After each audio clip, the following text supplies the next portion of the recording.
So you guys moved back in June. You glad to be back in Arkansas? Oh yes, yeah. I mean, it's nothing like, no place like home. I mean, we've been gone for about 6 years, and to finally be back and be around family and friends, you couldn't ask for anything better than this. So you excited about watching your kids play high school, junior high basketball? I am. I'm very excited. I've been able to be a part of the coaching staff as a volunteer. And look back at the last 6 years, I've missed so many of their games because of work. To have an opportunity to be here for every practice, every game, I'm just dying to get out there and watch. Nothing like watching your kids play, especially when they're good. Thank you. So you played at every level, won national championship in college basketball, national championship in the NBA. But do you remember how you got started and what got you fired up about basketball? I remember starting in 2nd grade playing, and you know, where I was from in Russellville, we played every sport, whether it was football season, soccer, baseball. As I grew taller and got a little better at it, I started gravitating more towards basketball and developed a love for the game. I remember when I was playing that you were like 9th grader and you broke a backboard in a game. Was that 9th grade or 10th grade, or when did you do that? It was 9th grade. 9th grade, and that was like national news. Is that kind of one of the things that put you out there where everybody knew about you? It did. You know, yeah, Steve Sullivan, that was like, I think his 2nd interview he had done on me as a player, and just went up doing some dunks, and all of a sudden the glass broke. So it just kind of went viral. Of course, we didn't have the internet back then, but you know, everyone knew about it, and I think that was kind of my coming out party as a player.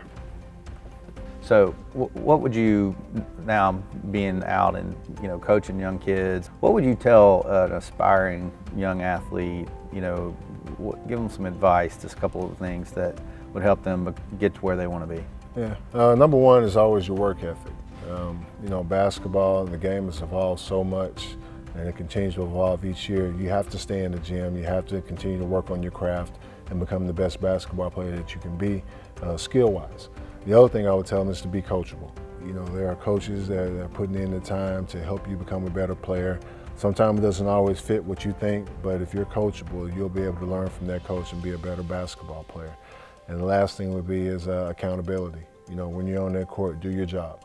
Do your job as a teammate, do your job, you know, as a player for your coach, and do your job. And you're representing not only yourself, but you're representing your family and your program. So you're asking me about basketball. So tell me, what started your love for the game?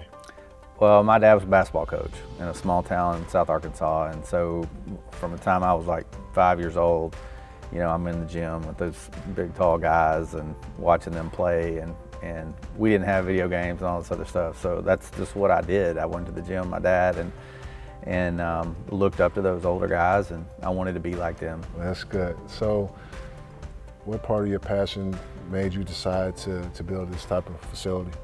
Well, I started coaching my kids when they were like in the 3rd, 4th grade, just on these little teams, you know, and we couldn't find a place to practice, and we were getting beat by teams who I could tell had really practiced a lot and been in the gym a lot. And so we just started thinking about it. We're going, hey, if we're gonna do something like this, let's do it now so our kids can enjoy it.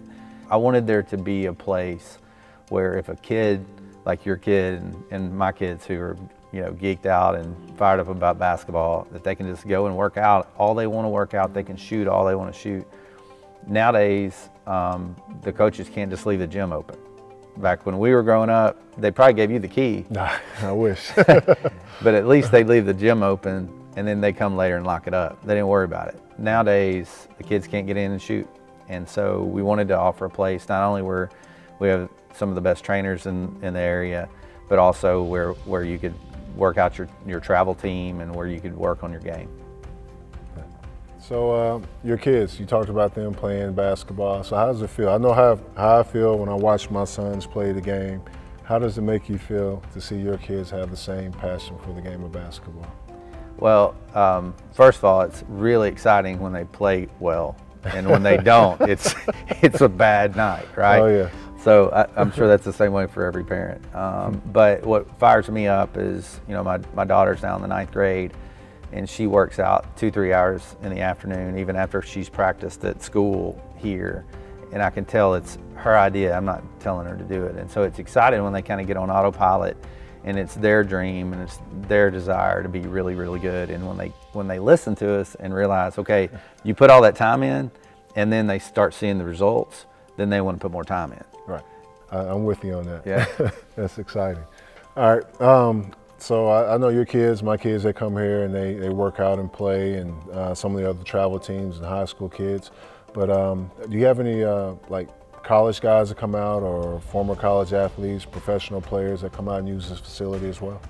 Sure, and we let the collegiate athletes and the professional athletes train here for free. And so we have quite a few. Bobby Portis comes out some because his trainer works here. And Dusty Hannas is out here a lot, Landis Harris, Archie Goodwin. And I think it's a great modeling opportunity for these younger players because they get to see their work ethic. Yeah. And when I see you know, Dusty and Bobby and Archie and Landis, they'll go and they'll shoot a 10-foot jumper off the backboard 500 times, right? And I think the message that a lot of these kids get, and I point them to them, is, you know, they're doing some really boring stuff so that they can't get it wrong, right? Yeah, no, that's good. I mean, and that's something that a lot of kids have to realize and understand, that, you know, when you get to the highest level of the game, everyone up there can run, jump high, but it's the people who are fundamentally sound. Those are the ones that are able to excel and take their fundamentals to maybe that James Harden step back. But it always starts, you know, at the beginning. Even in the NBA. Basic, yeah, even in the NBA. It always starts with the basic fundamentals. So what is the process, or what thought process goes into picking your trainers here at HLBA? One of the things that we wanted to make sure of here is that, you know, our trainers were going to focus on the children first.